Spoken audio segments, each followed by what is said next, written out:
So, apparently Chad doesn't need sleep. That's what we figured out. But I do. Something I figured out over the past couple days. Except I'm an insomniac. So, figure out how that works. These are two pieces inspired by the lack of sleep that I got over the weekend.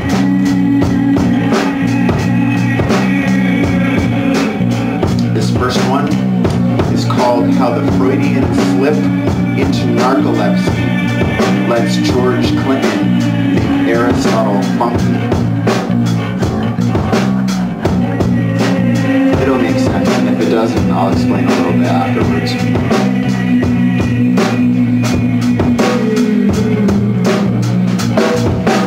On the verge of knowing what emerges from the unconscious purges of exhaustion's growing urges, there seems to be a scheme that cannot redeem these surges, that push imagination's entelechy into the realm of reality's questionable totality without the physical brutality of birth.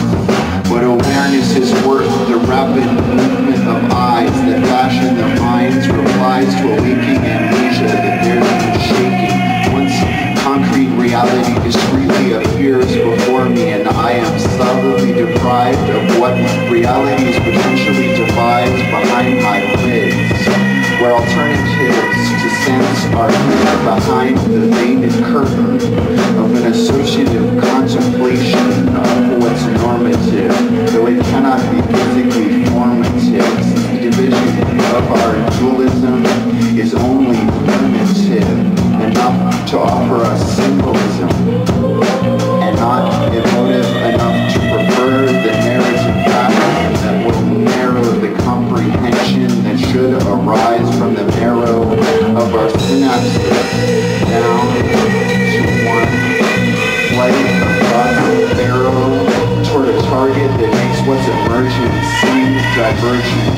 When the light of night's slight repose is bent toward a flight plan that none but the mind's eye can stand before the fletching, that was what your brain disdains during the day buries itself deep into what scurries to make sense, what hurries beyond the tense that made time so dense as to seem impenetrable, even though the blockade is now a contemptible linear tirade against the freedom that will only appear when sleep's usage becomes clear, gearing itself to what's steering the voyage, boring past our snoring, but summing up our nights this way is not only drumming up the works that seek to actualize the perks of what we realize, while the meek quirks of tiredness still work beyond